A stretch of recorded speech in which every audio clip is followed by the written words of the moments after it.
Chapter 1, The Unforeseen. Ambassador Kavac stood still on the bridge of the eternal light, his shimmering scales shifting from their usual confident gold to a hue of uncertain blue-green. After 3 centuries of leading first contact missions, Kavac believed nothing could surprise him. He was wrong. A junior analyst, Cyril, croaked from the deck, their neural interface still emitting faint wisps of smoke. The readings don't make sense. They can't make sense. Kavac signaled for the medical team, who rushed to assist the fallen analyst. Young Zach Th's neural overload was troubling, but what truly unsettled Kavac was the cause of it. Turning to the main view screen, he studied the fleet of deceptively simple vessels orbiting the blue-green world before them. "Show me the sensor logs," Kavac commanded, his secondary hearts accelerating in rhythm. Raw data appeared in the holographic display, showing primitive spacecraft radio waves, chemical propulsion, metal hulls that wouldn't survive a single shot from even their most basic weapons. It was exactly what they'd expected to find after detecting the planet's broadcasts, exactly what they had prepared for. "Exactly," Kavac muttered. Chapter 2, A Dangerous Facade. Supreme Commander KK Tall, Kavac called out, his voice carefully controlled. "Would you join me for a moment?" The imposing military leader, KK Tall, approached. Her battle-scarred scales rippled a deep crimson, a visible sign of her barely contained aggression. "Ambassador," she began, "we're wasting time. These primitives barely have orbital capabilities. Standard protocol dictates." "Look at this energy reading," Kavac interrupted, zooming in on a particular data stream. "What do you see?" Arxel scales flickered with annoyance, then shifted to a pale yellow, signaling surprise. "That's impossible. The pattern is too perfect." Kavac manipulated the display, overlaying multiple sensor readings. "Every reading is exactly what we'd expect from a developing spacefaring race. Not a single deviation. No anomalies. In 3 centuries of first contact missions, I've never seen anything so perfect." A burst of static suddenly filled the bridge's speakers. The human vessels had noticed them. "Incoming transmission," the communications officer announced. "It's primitive radio waves, just as we expected," came the report. Kavac's scales rippled dark purple, an indication of deep worry. "Too perfect," he whispered. Then, louder, "Play the transmission." "Greetings, unknown vessels. This is Captain Sarah Chen of the United Earthship Nightingale. We come in peace." The voice was calm, professional, and spoke in perfect galactic standard, a language Earth shouldn't have known existed. Arxel scales flushed with deep red. "It's a trap." "No," Kavac cut her off. "A test." Kavac stepped closer to the screen, studying the seemingly humble medical vessel before them. Its hull was scratched, its paint faded, its design utilitarian. Yet something about it made his ancestral instincts scream danger.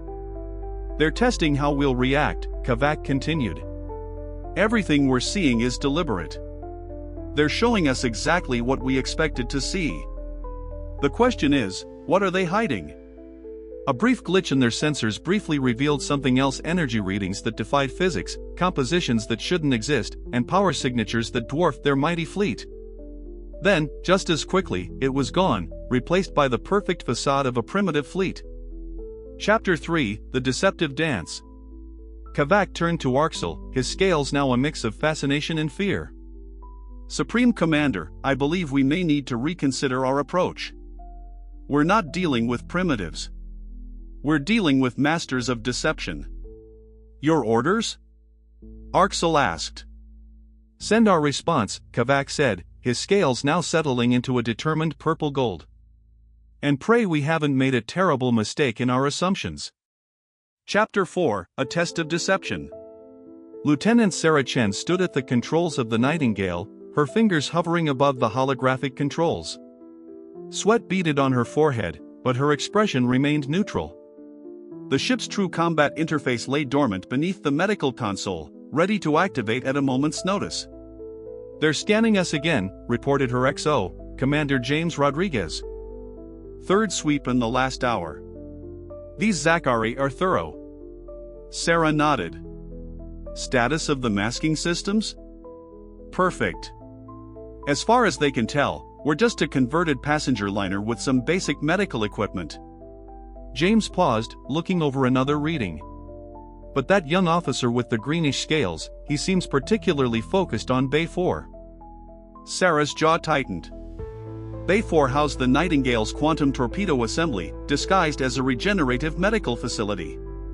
The masking technology held, but the young alien's persistence was concerning. The bridge door hissed open, admitting Kavac and his delegation.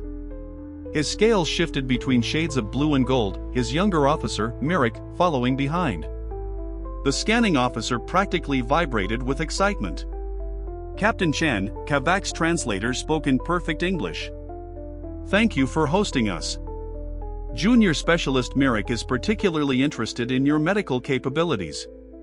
Of course, Sarah smiled, her diplomatic training masking any nerves. But I should warn you, our facilities are modest compared to your advanced technology. Mirik's scales flickered with barely suppressed smugness. Actually, Captain, I have some questions about the energy readings from your medical bay. They're unusual for healing equipment.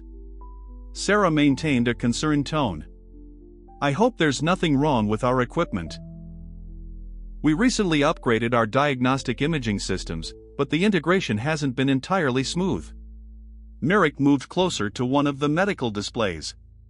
His scales now indicated intense concentration. These power fluctuations are remarkably similar to what we'd expect from a controlled quantum reaction, not a medical scanner. Behind Sarah, James suddenly moved his hand toward the concealed weapons release. Sarah's voice took on an air of confusion. Quantum reaction? I'm afraid Earth's understanding of quantum mechanics is still quite basic. Our medical technology relies primarily on traditional imaging methods, magnetic resonance, radiation, sonic mapping. Kavac placed a hand on Mirik's shoulder, his scales showing embarrassment. My apologies, Captain. Mirik is young and enthusiastic. Perhaps we could focus on more practical matters. Mirik wasn't finished. If I could just run one detailed scan of Bay 4.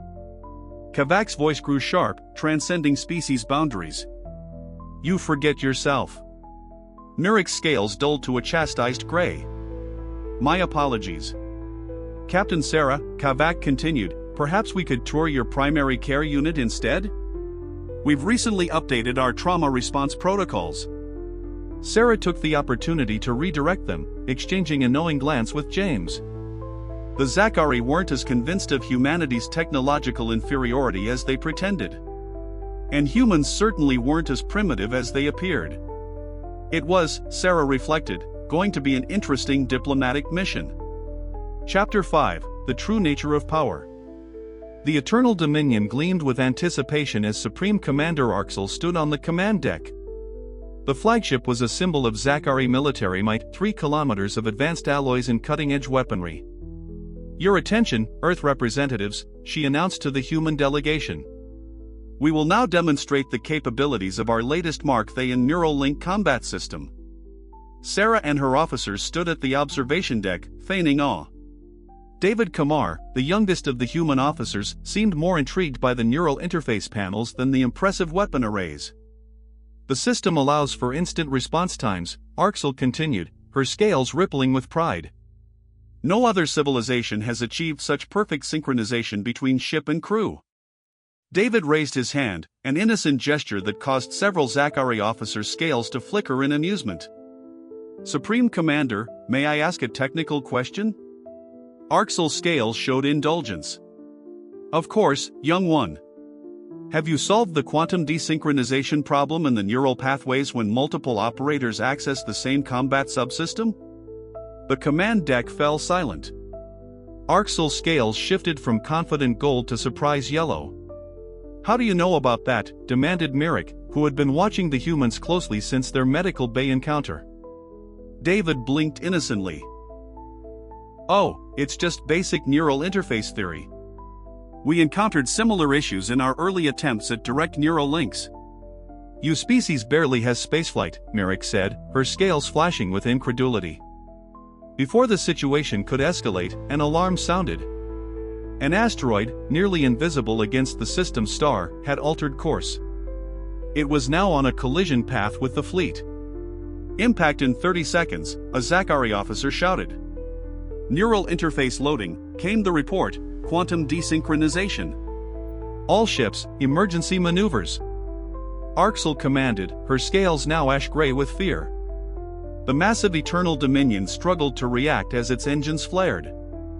Then, something impossible happened.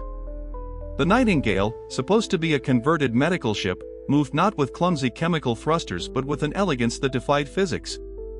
The ship split into 3 sections, each moving independently but in perfect coordination. The asteroid was surrounded, and for a brief moment, reality itself seemed to bend.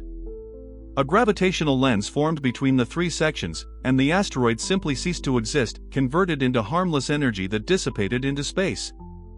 The human ship reassembled, appearing once again as nothing more than a humble medical vessel. Supreme Commander, Lieutenant Chen said calmly, I believe this is an appropriate time to discuss terms of our alliance. The Zachary stared in stunned silence. In that moment, it was clear, humanity had just shown them that the perfect facade could be more than a mere deception. Humanity had learned the art of hidden power. And the Zachary would never forget it. Ready for more? Like, subscribe, and let's keep exploring the unknown together.